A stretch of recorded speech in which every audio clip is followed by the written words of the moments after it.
সিরিয়ায় যুদ্ধবিরতি কার্যকরের পর আলেপ্পো ও লাতাকিয়ার বেশ কয়েকটি এলাকা এখন শান্ত। ৭ মার্চ নতুন শান্তি আলোচনা শুরুর আশা জাতিসংঘের। ইসরায়েলি সেনাকে ছুরিকাঘাতের অভিযোগে এক কিশোরকে গুলি করে হত্যা। মুক্তির শর্তে ৩ মাস পর অনশন ভাঙলেন ফিলিস্তিনি সাংবাদিক আল-কিক।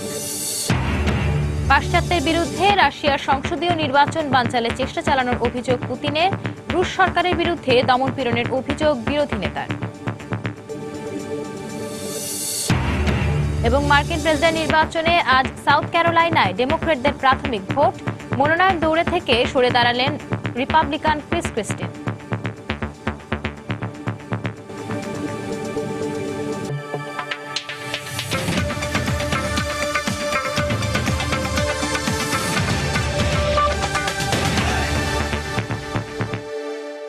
আন্তর্জাতিক সময়ের সঙ্গে আছি আমি সঞ্জনা চৌধুরী। অবশেষে শুক্রবার মধ্যরাত থেকে সিরিয়ায় যুদ্ধবিরতি কার্যকর হয়েছে। এর আগে দেশটিতে যুক্তরাষ্ট্র ও রাশিয়ার উদ্যোগে যুদ্ধবিরতির প্রস্তাবে সর্বসম্মতিক্রমে অনুমোদন দেয় নিরাপত্তা পরিষদ। এ পরিস্থিতিতে সিরিয়া বিষয়ে জাতিসংঘের বিশেষ দূত স্টাফান দে মিস্তুরা জানিয়েছেন, যুদ্ধবিরতি মানা হলে সরকার ও বিদ্রোহীদের মধ্যে ভেস্তে যাওয়া শান্তি আলোচনা আগামী ৭ মার্চ শুরু হবে। এদিকে যুক্তরাষ্ট্র ও তার মিত্র দেশগুলো সিরিয়ায় সন্ত্রাসবিরোধী যুদ্ধের আড়ালে কূটকৌশল চালাচ্ছে বলে অভিযোগ করেছেন রুশ পররাষ্ট্রমন্ত্রী সের্গেই লাভরভ।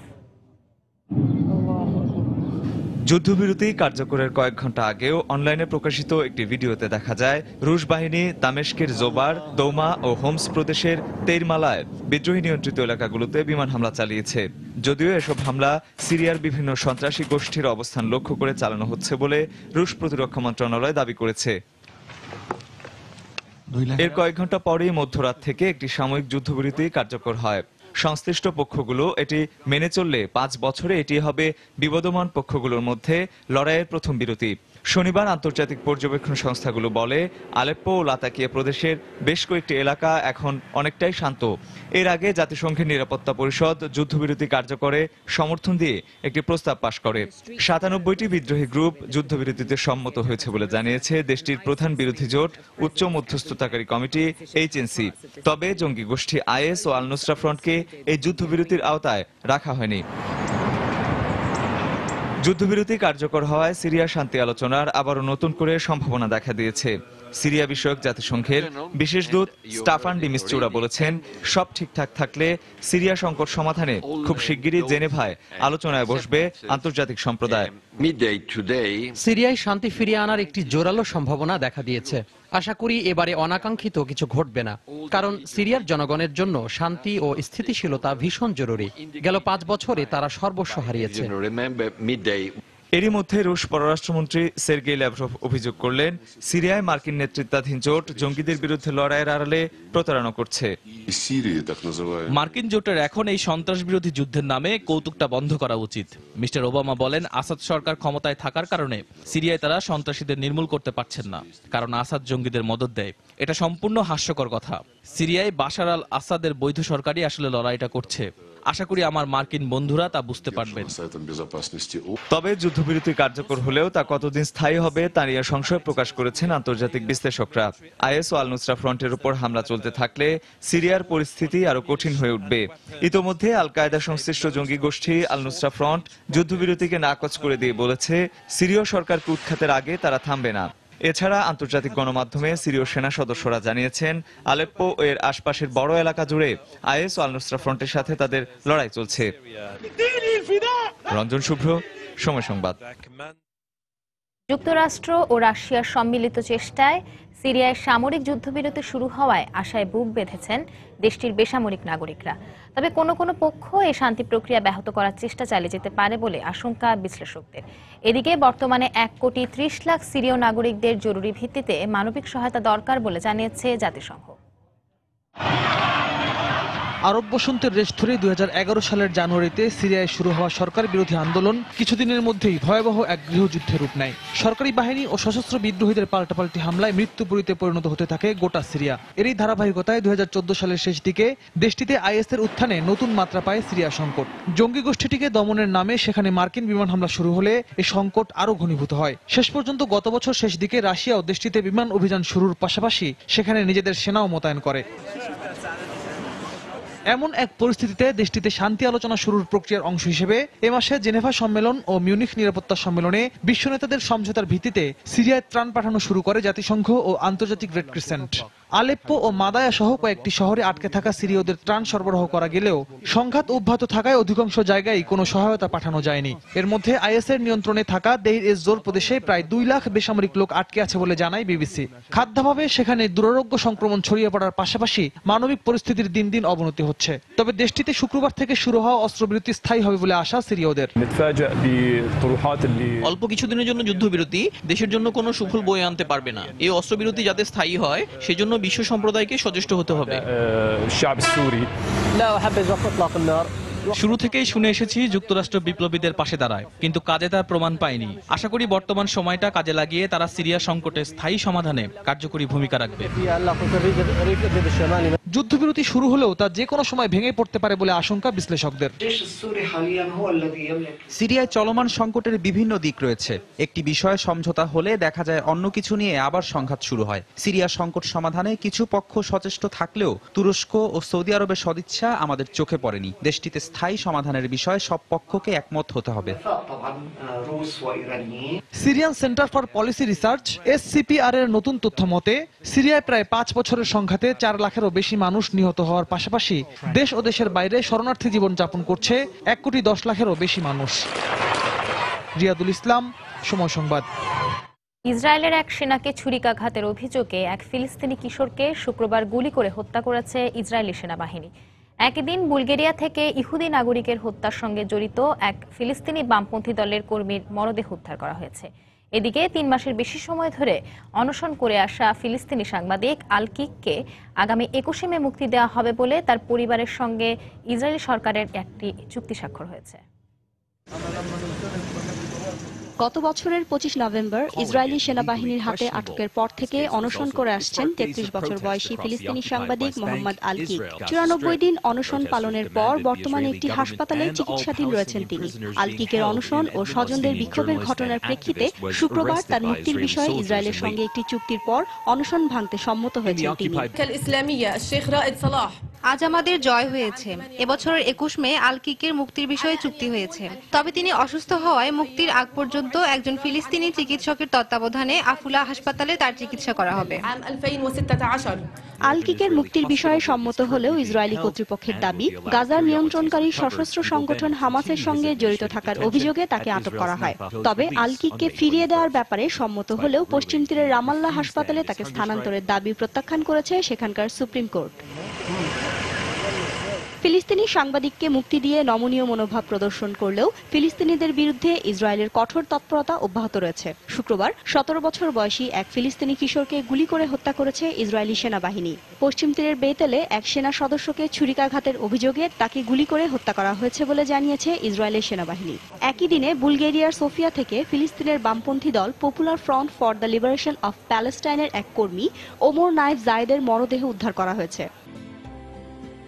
অন্যদিকে গণমাধ্যমে প্রকাশিত গাজা উপত্যকায় একটি সমুদ্র বন্দর নির্মাণে ইসরায়েল ও তুরস্কের আলোচনার বিষয়টি অস্বীকার করেছে ইসরায়েল। সৌদি আরবের একটি গণমাধ্যমে এই সংবাদ প্রকাশের পর তা নাকচ করে দিয়ে ইসরায়েলের উচ্চপদস্থ এক সরকারি কর্মকর্তা বলেন, গাজায় সমুদ্র বন্দর নির্মাণ করা হলে তা ফিলিস্তিন কর্তৃপক্ষের সঙ্গে সমঝোতার মাধ্যমেই করা হবে। শিরিন আক্তার, সময় সংবাদ। টানা 92 দিন কারাবন্দির পর মুক্তি পেলেন তুরস্কের 2 সাংবাদিক।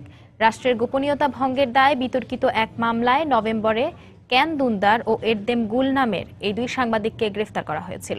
আন্তর্জাতিক গণমাধ্যম জানায়, আদালতের এক রুল অনুযায়ী শুক্রবার সকালে তাদের মুক্তি দেওয়া হয়। ক্যান দুন্দার তুরস্কের বহুল প্রচারিত কামহু হুরিয়াত পত্রিকার সম্পাদক ও এরদেম গুল পত্রিকাটির আঙ্কারা ব্যুরোর প্রধান। তুরস্কের গোয়েন্দা বাহিনীর সিরীয় বিদ্রোহীদের অস্ত্র সরবরাহ করছে এমন একটি প্রতিবেদন প্রকাশকে কেন্দ্র করে তাদের বিরুদ্ধে রাষ্ট্রের গোপনীয়তা ভঙ্গের অভিযোগ আনা হয়। আগামী 25 মার্চ তাদের মামলার পরবর্তী শুনানির কথা থাকলেও ব্যক্তিগত পিটিশনের প্রেক্ষিতে আদালত বৃহস্পতিবার তাদের গ্রেফতারকে বাক স্বাধীনতা ও গণমাধ্যমের স্বাধীনতার লঙ্ঘন হিসেবে উল্লেখ করে মুক্তির নির্দেশ দেন। তাদের গ্রেফতারের নিন্দা জানিয়ে মুক্তির দাবি করে আসছিল তুরস্কের বিভিন্ন মানবাধিকার সংগঠন। এই 2 জন মুক্তি পেলেও দেশটিতে এখনো প্রায় 30 জন সাংবাদিক বিভিন্ন মামলায় কারাগারে আছেন।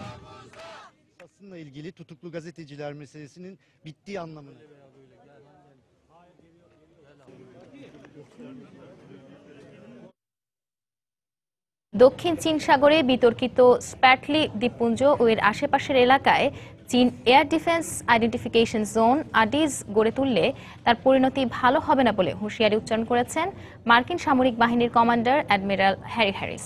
Air defence identification zone ADIZ গড়ে তুললে যে কোনো বিমান ওই এলাকায় গেলে চীন সরকারের অনুমতি লাগবে। এছাড়া চীন তা করলে এই ঘটনা পুরো অঞ্চলকে অস্থিতিশীল করে তুলবে বলেও সতর্ক করেন অ্যাডমিরাল হ্যারিস। এদিকে বারাক ওবামার এশিয়া বিষয়ক উপদেষ্টা ড্যান ক্রিস্টেনব্রিঙ্ক বলেছেন, গেল বছরের সেপ্টেম্বরে যুক্তরাষ্ট্র সফরে এসে চীন প্রেসিডেন্ট শি জিনপিং দক্ষিণ চীন সাগরকে সামরিকীকরণ না করার যে প্রতিশ্রুতি দিয়েছিলেন তা এখন ভুলে গেছেন। অবিলম্বে ওই এলাকা থেকে সমস্ত সামরিক সরঞ্জাম সরিয়ে নিতে এক সংবাদ সম্মেলনে চীনের প্রতি আহ্বান জানান তিনি।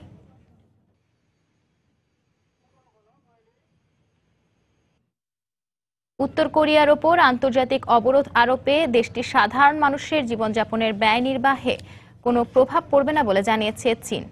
এদিকে যুক্তরাষ্ট্রের পূর্ব এশিয়া ও প্রশান্ত মহাসাগরীয় অঞ্চলের সহকারী পররাষ্ট্রমন্ত্রী ড্যানিয়েল রাসেল উত্তর কোরিয়ার ওপর অবরোধ আরোপের বিষয়ে দক্ষিণ কোরিয়ার পররাষ্ট্রমন্ত্রীর সঙ্গে বৈঠক করেন। সেখান থেকে তার চীন সফরের কথা রয়েছে। পরমাণু বোমা ও দূরপাল্লার ক্ষেপণাস্ত্র পরীক্ষা চালানোর জেরে দেশটির ওপর অবরোধ আরোপ করতে বৃহস্পতিবার চীনের সমর্থনে জাতিসংঘের নিরাপত্তা পরিষদে একটি খসড়া প্রস্তাব জমা দেয় যুক্তরাষ্ট্র।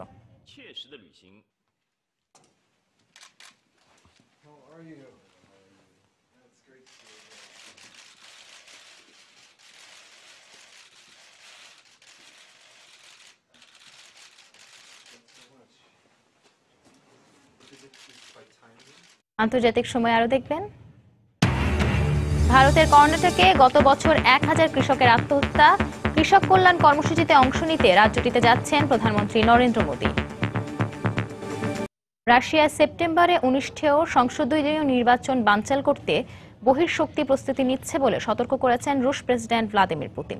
শত্রুদের এমন উদ্যোগ কোনোভাবেই যাতে সফল না হয় সেজন্য ব্যবস্থা নিতে নিরাপত্তা বাহিনীকে নির্দেশ দেন তিনি।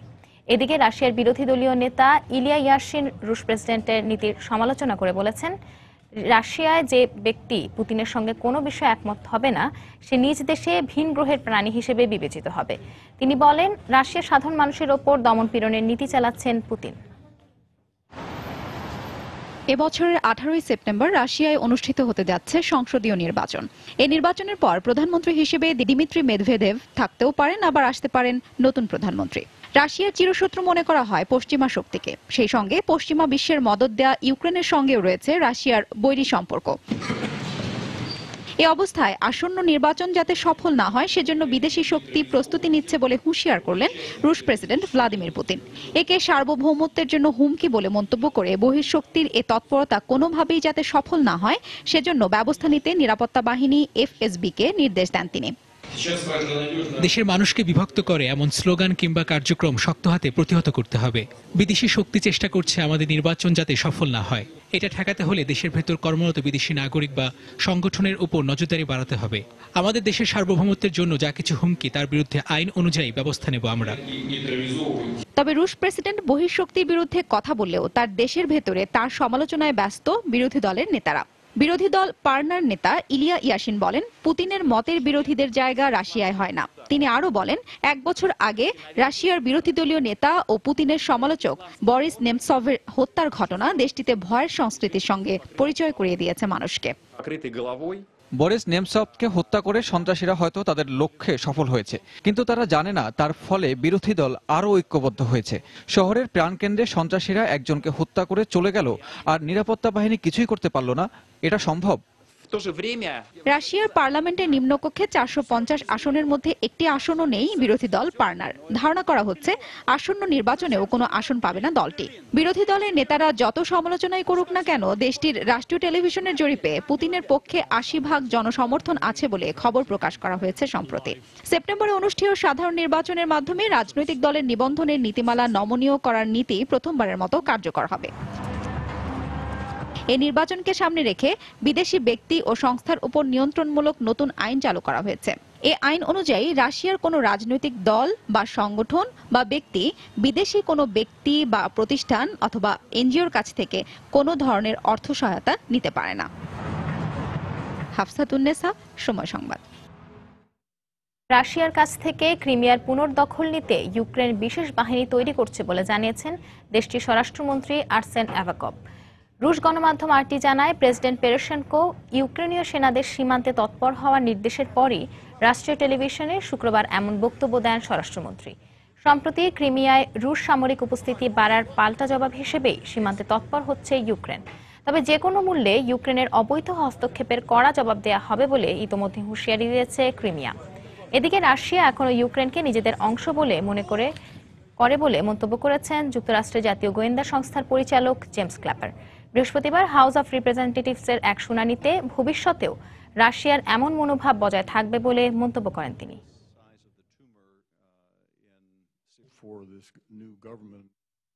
তুরস্কে জ্বালানি গ্যাস রফতানির পরিমাণ কমিয়ে আনার ঘোষণা দিয়েছে গ্যাসপ্রম। রুশ সংবাদ সংস্থা ইন্টারফাক্স জানিয়েছে, এ বছরের শুরুর দিকে গ্যাসের রফতানি মূল্য নতুন করে নির্ধারণ করে তারা। এরপরই তুরস্কের কয়েকটি কোম্পানি 10.25% ছাড়ে গ্যাসের মূল্য নির্ধারণের প্রস্তাব দেয়। তবে গ্যাসপ্রম জানিয়েছে, গ্যাসের মূল্য ছাড়ের বিষয়টি বর্তমানে বাতিল করা হয়েছে। তারা আরও জানায়, নির্ধারিত মূল্যের থেকেও বেশি গ্যাস তুরস্কে রফতানি করা হচ্ছে। এদিকে তুরস্কের জ্বালানি মন্ত্রী জানিয়েছে, গ্যাসপ্রমের এই কার্যক্রমে তুরস্কের জনগণের কোনো সমস্যা হবে না। Said last week that Gazprom charges $250 and $300 for 1,000 cubic meters of natural gas. যুক্তরাষ্ট্রের প্রেসিডেন্ট নির্বাচনের মনোনয়নের লড়াইয়ে আজ সাউথ ক্যারোলাইনায় ডেমোক্র্যাটদের প্রাইমারি অনুষ্ঠিত হয়েছে। কৃষ্ণাঙ্গ প্রধান এ রাজ্যের ভোটাররা 53 জন প্রতিনিধি বাছাই করবেন। নিজ প্রতিনিধিদের পক্ষে সমর্থন দিতে ভোটারদের আহ্বান জানিয়েছেন সাবেক ফার্স্ট লেডি হিলারি ক্লিন্টন ও ভারমন্টের সিনেটর বার্নি স্যান্ডার্স।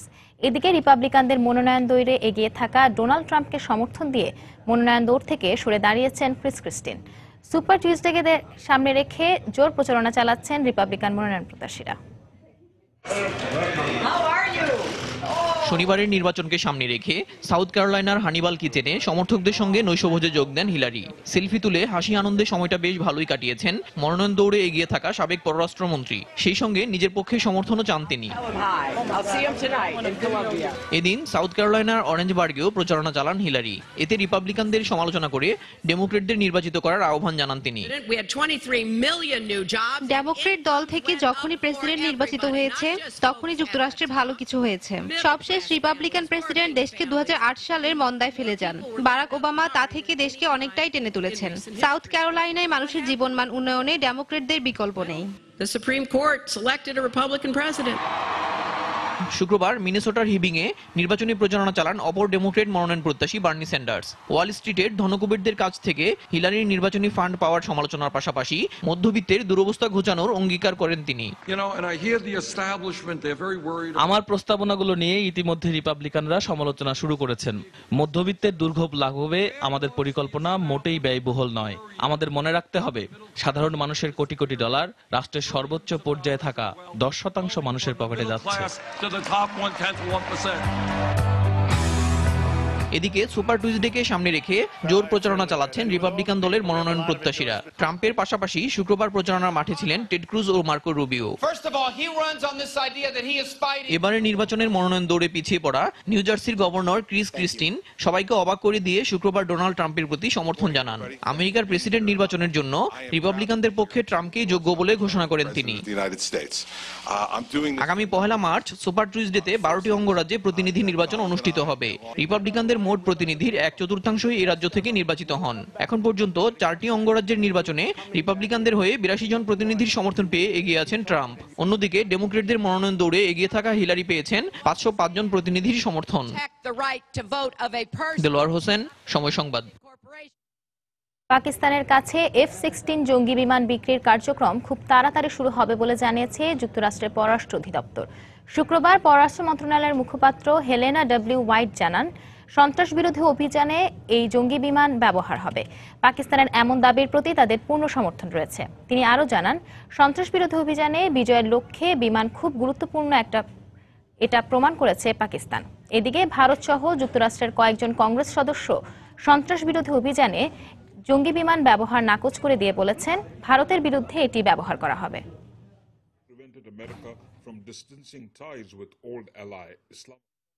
যুক্তরাষ্ট্রে অজ্ঞাত বন্দুকধারীর হামলায় 4 জন নিহত হয়েছে। ঘটনার পর হামলাকারী নিজেই আত্মহত্যা করে। শুক্রবার ওয়াশিংটনের একটি বাড়িতে এই ঘটনা ঘটে বলে জানিয়েছে ম্যাসন কাউন্টি কর্তৃপক্ষ। স্থানীয় গণমাধ্যম জানায়, শুক্রবার সকালে ওয়াশিংটনের একটি বাড়িতে ঢুকে 2 শিশুসহ 4 জনকে গুলি করে হত্যা করে ওই বন্দুকধারী। হামলার প্রকৃত কারণ সম্পর্কে এখনো কিছু জানা যায়নি।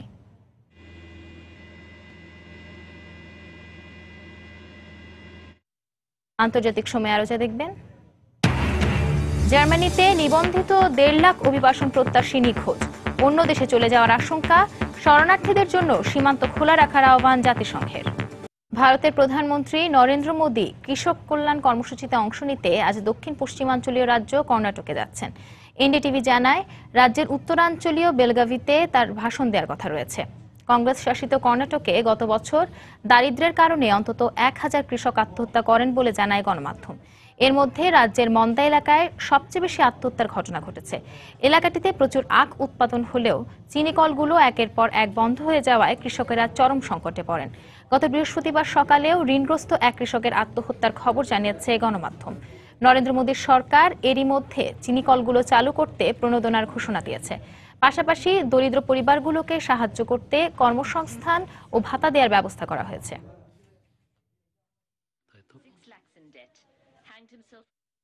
পশ্চিমবঙ্গে বর্ধমান বিশ্ববিদ্যালয়ে পিটিএ আন্দোলনকারী ছাত্রদের অনশন তোলার ঘটনায় দুঃখ প্রকাশ করেছেন উপাচার্য স্মৃতিকুমার সরকার। তবে আন্দোলনকারী ছাত্রদের সমালোচনা করে উপাচার্য বলেছেন, তাদের মধ্যে ভাড়াটে বিক্ষোভকারী ছিল যারা বিশৃঙ্খলা সৃষ্টি করছিল। শুক্রবার পরীক্ষা পেছানোর দাবিতে ছাত্ররা ক্যাম্পাসে অনশন বিক্ষোভ করার সময় তৃণমূল কর্মচারী সংগঠনের কর্মী ও বহিরাগতরা এসে তাদের মারধর করে তুলে দেয় বলে অভিযোগ রয়েছে। এ সময় বহিরাগতদের হাতে বেশ কয়েকজন ছাত্রী লাঞ্ছিত হয় বলে অভিযোগ করেছে শিক্ষার্থীরা।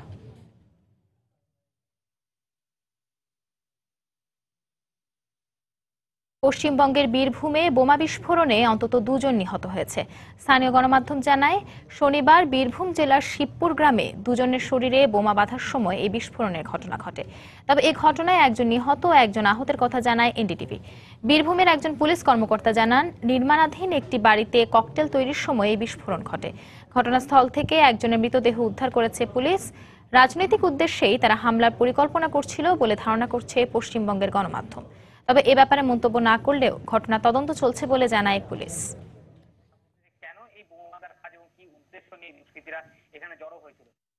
ভারতের নয়াদিল্লিতে নিম্নবর্ণের এক বালিকাকে ধর্ষণের অভিযোগে গ্রেফতার করা হয়েছে দ্বাদশ শ্রেণীর 2 ছাত্রকে। বুধবার হরিয়ানা রাজ্যে এ ঘটনা ঘটলেও শুক্রবার এ সংক্রান্ত এক অভিযোগ দাখিল করা হয় বলে জানায় দিল্লি পুলিশ।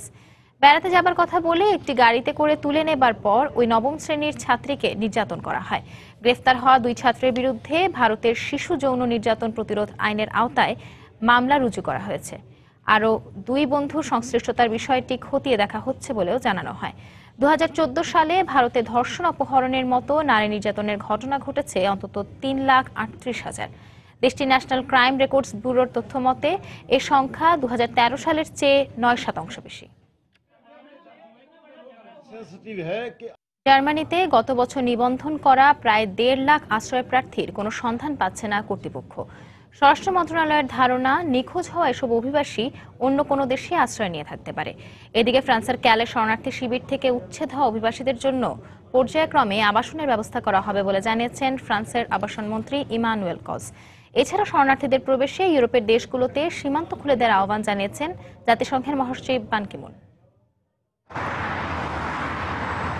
গ্রিসের এথেন্সে পরিত্যক্ত একটি বিমানবন্দরে অভিবাসীদের থাকার যে ব্যবস্থা করা হয়েছিল তা প্রত্যাখ্যান করে শুক্রবার শহরের ভেতরের দিকে প্রবেশ করতে শুরু করে শত শত অভিবাসী। এ সময় সীমান্ত খুলে দিতে মেসিডোনিয়ার প্রতি অনুরোধ জানায় তারা।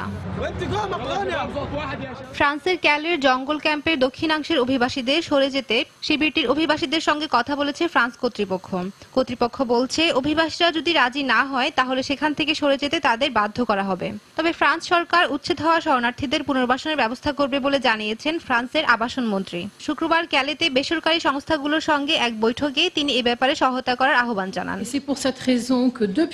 গত বছরের অক্টোবর থেকে শরণার্থী কেন্দ্রগুলোতে প্রায় 3,000 অভিবাসীকে আশ্রয় দেওয়া হয়েছে। অভিবাসীদের থাকার ব্যবস্থা করতে আগামীতে আরো 1,000 আশ্রয় কেন্দ্র চালু করা হবে। সেখানে তারা মর্যাদার সঙ্গে বসবাস করতে পারবে। তবে গত বছর নিবন্ধন করা প্রায় 1,30,000 আশ্রয় প্রার্থীর কোনো সন্ধান পাওয়া যাচ্ছে না বলে জানিয়েছে জার্মান কর্তৃপক্ষ। স্বরাষ্ট্র মন্ত্রণালয়ের ধারণা, এসব আশ্রয় প্রার্থী অন্য কোনো দেশে আশ্রয় নিয়ে থাকতে পারে অথবা সন্ত্রাসী কর্মকাণ্ডের সঙ্গে যুক্ত হয়ে আত্মগোপনেও থাকতে পারে। এসব আশ্রয় প্রার্থীদের খুঁজে বের করতে স্বরাষ্ট্র মন্ত্রণালয়ের নেওয়া বেশ কিছু প্রস্তাবনা অনুমোদন করেছে পার্লামেন্ট। দেশটিতে চলমান অভিবাসী সংকট মোকাবেলায় জার্মান সরকারকে সহায়তা করতে সম্মত হয়েছে সে দেশের ব্যবসায়িক সংগঠনগুলো। তুরস্ক থেকে গ্রিস হয়ে স্লোভেনিয়া পর্যন্ত অভিবাসীদের জন্য 20টি সহায়তা কেন্দ্র প্রতিষ্ঠা করা হবে বলে জানিয়েছে জাতিসংঘের শরণার্থী বিষয়ক সংস্থা UNHCR। ব্লু ডটস নামের এসব সহায়তা কেন্দ্র থেকে অভিবাসী শিশু ও অভিবাসনের ফলে ক্ষতিগ্রস্ত পরিবারগুলোকে যাত্রাপথে সহায়তা দেওয়া হবে। এদিকে অস্ট্রিয়া ও বলকান অঞ্চলের দেশগুলোর সীমান্ত বন্ধের ঘটনায় উদ্বেগ প্রকাশ করে শরণার্থীদের প্রবেশে ইউরোপের সব দেশকে সীমান্ত খুলে দেওয়ার আহ্বান জানিয়েছেন জাতিসংঘের মহাসচিব বান কি মুন। অন্যদিকে আগামী 10 দিনের মধ্যে তুরস্কে প্রবেশ করা অভিবাসীর সংখ্যা কমানো না হলে সেনজেন অঞ্চলের অস্তিত্ব থাকবে না বলে সতর্ক করেছেন ইউরোপীয় ইউনিয়নের অভিবাসন বিষয়ক ভারপ্রাপ্ত কমিশনার দিমিত্রিস আব্রামোপোলোস। আফরোজ নিপা, সময় সংবাদ। গুয়েতেমালায় 2 সাবেক সেনা সদস্যকে মানবাধিকার লঙ্ঘনের দায়ে 360 বছর কারাদণ্ড দিয়েছে সেখানকার উচ্চ আদালত। ফ্রান্সিসকো রেয়েন গিরন এবং ভালদেস আসিজ নামের এই 2 সেনা সদস্য গুয়েতেমালা সেনাবাহিনীতে উচ্চ পর্যায়ে কর্মরত ছিলেন।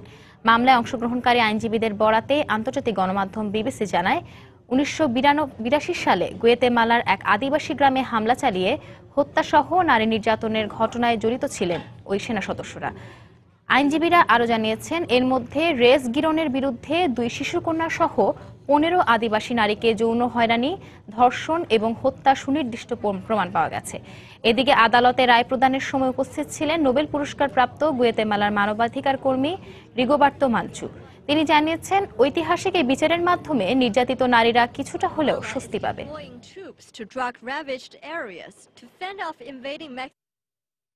দর্শক, রাজধানীর বেইলি রোডে বাংলাদেশ মহিলা সমিতির নবনির্মিত কমপ্লেক্সের উদ্বোধনী অনুষ্ঠানে বক্তব্য রাখছেন প্রধানমন্ত্রী শেখ হাসিনা। আমরা এখন সরাসরি চলে যাচ্ছি সেখানে। একটি পুরোটা সংগঠন, এই মহিলা সমিতির নবনির্মিত কমপ্লেক্স ভবন উদ্বোধন করতে পেরে আমি অত্যন্ত আনন্দিত এবং আজকের অনুষ্ঠানে যারা উপস্থিত রয়েছেন সবাই এ মাস ফেব্রুয়ারি মাস যে ভাষা আন্দোলন শুরু হয়েছিল 1948 সালে 11ই মার্চ থেকে, সেই আন্দোলনই পরিণতি পেয়েছিল 1952 সালের এই ফেব্রুয়ারি মাসে 21 ফেব্রুয়ারি। তাই আমাদের মাতৃভাষায় কথা বলার অধিকার প্রতিষ্ঠা দিয়ে যে দিনটি শুধু আর আজকে আমাদের না, এটা আন্তর্জাতিক মাতৃভাষা দিবস হিসেবে আজ বিশ্ব স্বীকৃত। এই ফেব্রুয়ারি মাসে আমি ভাষা শ্রমিকদের, যাদের রক্তের বিনিময়ে আমরা মাকে মা বলে ডাকার সুযোগ পেয়েছি, তাদের প্রতি শ্রদ্ধা জানাচ্ছি। আমি শ্রদ্ধা জানাই সর্বকালের সর্বশ্রেষ্ঠ বাঙালি জাতির পিতা বঙ্গবন্ধু শেখ মুজিবুর রহমানকে, যার নেতৃত্বে ভাষা আন্দোলন থেকে শুরু করে আমাদের স্বাধীনতা আমরা অর্জন করতে সক্ষম হয়েছি। সেই মহান নেতার প্রতি শ্রদ্ধা জানাই 23 লক্ষ শহীদের প্রতি, 2 লক্ষ মা বোনের প্রতি, যাদের আত্মত্যাগের বিনিময়ে আমরা স্বাধীনতা পেয়েছি। বাংলাদেশ আজ স্বাধীন দেশ। আমাদের বাঙালি সংস্কৃতি বিশ্বব্যাপী আজ পরিচিতি লাভ করেছে। আমাদের প্রতিটি ক্ষেত্রে বাংলাদেশের মানুষের যে অগ্রযাত্রা, সেটা আমি বলতে পারি যে অনেকেই অবাক হয়ে যান যে বাংলাদেশের মতো একটি দেশে নারীরা কিভাবে এত অগ্রগতি লাভ করতে পারে। আজকে আমাদের অবস্থান সর্বক্ষেত্রেই। মহিলা সমিতি জন্মলগ্ন থেকে এদেশের মানুষের সেবা করে যাচ্ছে। আর মহিলা সমিতির যে নাট্যমঞ্চটা, এটা আমার অনেক পরিচিত, কারণ আমি নিজে প্রায় এই মঞ্চে এসে নাটক দেখতাম।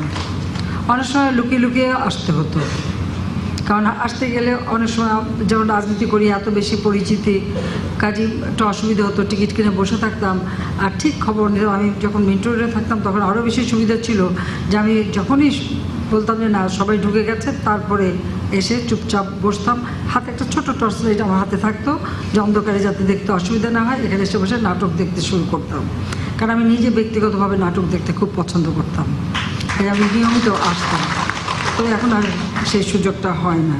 তো মহিলা সমিতির সাথে আমার পরিচয় সবসময় অত্যন্ত ঘনিষ্ঠভাবে।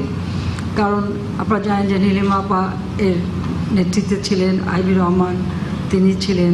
কাজী যখন স্বাধীনতার পর আমাদের মহান মুক্তিযুদ্ধে যে সমস্ত নারীরা নির্যাতিত হয়েছিল তাদের পুনর্বাসনের জন্য যে নারী পুনর্বাসন বোর্ড জাতির পিতা করেছিলেন, নীলিমা আপা সেখানে অগ্রণী ভূমিকা রেখেছিলেন এবং সেই সূত্রে সবসময় যোগাযোগ ছিল। তাছাড়া তিনি তো আমার শিক্ষক ছিলেন, আমি ঢাকা বিশ্ববিদ্যালয় বাংলা বিভাগের ছাত্রী, তিনি আমার শিক্ষক, সেই হিসেবেও মানে তার কাছে আমি অনেক ক্ষেত্রে ঋণী।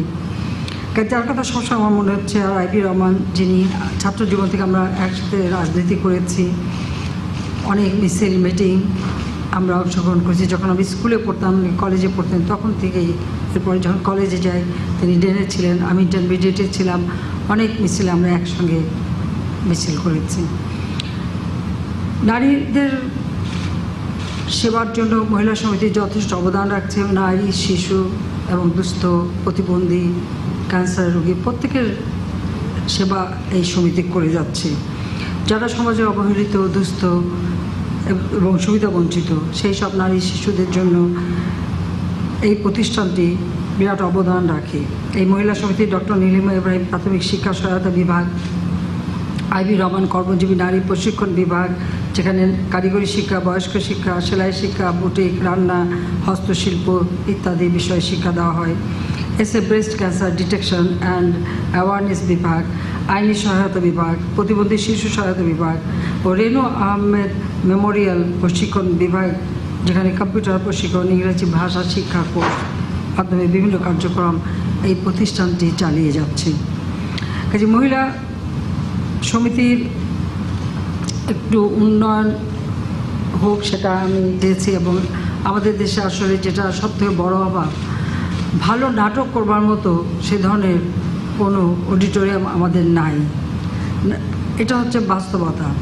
কাজে আমি সবসময় উৎসাহ দিয়েছিলাম যেখানে যেন আরও সুন্দরভাবে একটা অডিটোরিয়াম যেন গড়ে উঠবে, আর পাশাপাশি এই যে সমাজসেবামূলক কার্যক্রম সেগুলোর জন্য অব্যাহত থাকে সেই ব্যবস্থা করা।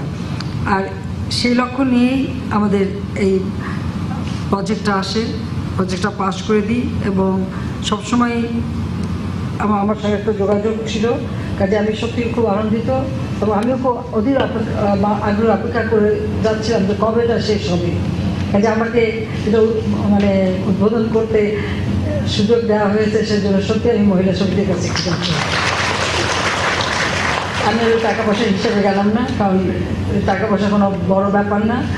এখান থেকে যে আমাদের অবহেলিত নারী শিশুরা সেবা পাবে, পাশাপাশি আমাদের সংস্কৃতি চর্চার একটা জায়গা হলো। যদিও শুরুতেই আমার সংস্কৃতি মন্ত্রী যে নালিশ করলেন এটার ভাড়াটা একটু বেশি, তাহলে যে আরামায়াসটা বেশি বলে ভাড়াটা তো একটু বেশি নিতেই হবে। আমি কিন্তু মহিলা সমিতির সাথে কথা বলি না, আমি নিজেই বলে দিয়েছি। আমি যে এয়ার কন্ডিশন হল হচ্ছে, সুন্দর হল হচ্ছে, সুন্দর পরিবেশ হচ্ছে, আগে কি কষ্ট করে নাটক করতে হতো। আমি তো শুধু নাটক দেখতে আসলে নাটকই দেখতাম না, আমি তো গ্রিন রুমে যেও সকলের সাথে শিল্পীদের সাথে কথা বলতাম, দেখতাম, অসুবিধাগুলি আমার খুব ভালোভাবে জানার ছিল। আর তাছাড়া এখন আস্তে আস্তে মানুষের আর্থিক সচ্ছলতা বেড়েছে, সাংস্কৃতিক চেতনাটা ফিরে এসেছে। অন্তত এটুকু দাবি করতে পারি যে সেই জায়গাটা আমাদের একটা সাফল্য আছে, যে আজকে মানুষের মাঝে সেই সাংস্কৃতিক চেতনাটা আবার ফিরে আসছে, যার ফলে এই একটু দাম বেশি না কম এই চিন্তা ভাবনা বোধহয় না করাই ভালো, সেটাই আমি মনে করি। নারীদের আমাদের সমাজে আসলে নারীরা একসময় খুবই পিছিয়ে ছিল। আপনারা জানেন যে স্বাধীনতার পর জাতির পিতা আমাদের যে সংবিধান দিয়েছিলেন, সেই সংবিধানে তিনি নারীদের চাকরির ক্ষেত্রে 10% কোটা নির্দিষ্ট করে দিয়েছিলেন, যাতে তাদেরকে কেউ একেবারে অবহেলা করতে না পারে। আর দুস্থ মহিলা যারা নির্যাতিত ছিল তাদের পুনর্বাসনই শুধু করেন নাই, তাদের পুনর্বাসন সমাজে তাদের জন্য একটা সম্মান থাকে, সেই জন্য তাদেরকে বীরাঙ্গনা খেতাবে ভূষিত করে দিয়ে গিয়েছিলেন জাতির পিতা, যেন কেউ তাদেরকে অবহেলা না করতে পারে। সে কাজটিও তিনি করে দিয়ে গিয়েছেন। তাছাড়া শিক্ষার ক্ষেত্রে আমাদের প্রাথমিক শিক্ষাকে তিনি যেমন অবৈতনিক এবং বাধ্যতামূলক করেছিলেন, মাধ্যমিক পর্যন্ত নারী শিক্ষাও অবৈতনিক করে দিয়েছিলেন। আমাদের জাতীয় সংসদ, এই জাতীয় সংসদে নারীদের জন্য সংরক্ষিত আসন, এই সংরক্ষিত আসনও কিন্তু জাতির পিতা আমাদের দিয়ে যান, যেটা আমরা এখন 50 বৃদ্ধি করেছি। কাজে আমাদের সমাজে নারীদের যে একটা গুরুত্ব এবং অবস্থান, সেটা কিন্তু ভিত্তিটা জাতিপিতাই তৈরি করে দিয়ে গেছেন। আর তারই উপর নির্ভর করে আমরা যখন সরকার এসেছি, আমরা চেষ্টা করেছি যে সমাজের বিভিন্ন স্তরে আমাদের নারীদের অবস্থানটা যেন সুদৃঢ় থাকে। আমি খুব অবাক হয়ে গিয়েছিলাম যে আমাদের মানে সরকারি উচ্চ পদে কোনো নারী সচিব ছিল না, হাইকোর্টে কোনো নারী জজ ছিল না, এমনকি আমাদের আইন শৃঙ্খলা রক্ষাকারী সংস্থা পুলিশ বিভাগে কোনো নারী এসপি ছিল না, ওসি ছিল না। আমি যখন প্রথম প্রস্তাব করলাম যেখানে আমরা মেয়েদেরকে কেন এই সকল পদে পদায়ন করব না, অনেকেরই ধারণা ছিল যে মেয়েদের দিলে আবার কীভাবে করবে, আমরা মেয়েরাই ভালো করবে। আমার মনে আছে আমি খুব জোর করে একজন মহিলা এসপি যখন দিলাম মুন্সিগঞ্জে, সে মানে যোগদান করার কিছুদিনের মধ্যেই একটা বিরাট ডাকাত দল, দুর্ধর্ষ ডাকাত দল ধরে ফেললো। তখন আমার গলার জোরও বেড়ে গেল। ঠিক এভাবে সমস্ত জায়গায় কিন্তু, এবং একটা পর্যায়ে আমি বলতে বাধ্য হয়েছিলাম যে যদি কোনো প্রমোশন বা কোথাও যদি মেয়েদের নাম না থাকে, ওই ফাইলে আমি সই করবো না। অনেকটা এইভাবেই কিন্তু জোর করে করে আনতে হয়েছে। তারপর আমাদের সেনাবাহিনীতে এখন বিমান বাহিনী, নৌবাহিনীতে মেয়েরা, আমাদের পুলিশ বাহিনী শুধু দেশে না, মহিলা পুলিশ বাহিনী এখন আমাদের জাতিসংঘের শান্তিরক্ষা মিশনেও বিরাট অবদান রাখছে এবং তাদের প্রশংসা সর্বোচ্চ। যেখানেই আমরা যখন মেয়েদের দিয়েছি, তারা সব কাজেই আমি দেখছি তাদের দক্ষতার পরিচয় দিয়েছে। প্রথম ডিসি যখন বানালাম, সবাই অবাক যে কীভাবে চালাবে। দেখা গেল যে যেখানে যেখানে আমাদের মেয়েরা আছে, যেখানে আরও ভালো কাজ তারা করতে পারছি। কাজে এখানেই হচ্ছে সার্থকতা, যে সুযোগ করে দিতে হবে। এই সুযোগ ছাড়া কখনো এটা সম্ভব নয়। দর্শক, রাজধানীর বেইলি রোডে বাংলাদেশ মহিলা সমিতির নবনির্মিত কমপ্লেক্সের উদ্বোধনী অনুষ্ঠানে বক্তব্য রাখছিলেন প্রধানমন্ত্রী শেখ হাসিনা। আমরা এতক্ষণ দেখছিলাম তার সরাসরি সম্প্রচার। এ পর্যায়ে শীর্ষ সংবাদগুলো জানিয়ে দিচ্ছি আরও একবার। সিরিয়ায় যুদ্ধবিরতি কার্যকরের পর আলেপ্পো ও লাতাকিয়ার বেশ কয়েকটি এলাকা এখন শান্ত। 7ই মার্চ নতুন শান্তি আলোচনা শুরুর আশা জাতিসংঘের।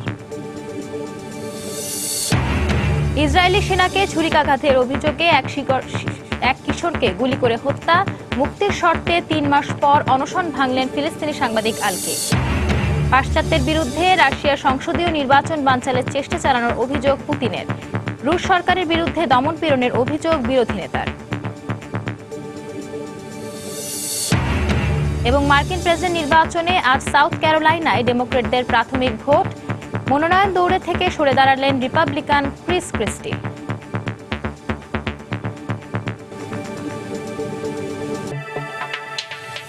এই ছিল আন্তর্জাতিক সময়ে। যে কোনো খবর পেতে ভিজিট করুন সময় নিউজ.tv। সঙ্গে থাকুন সময়।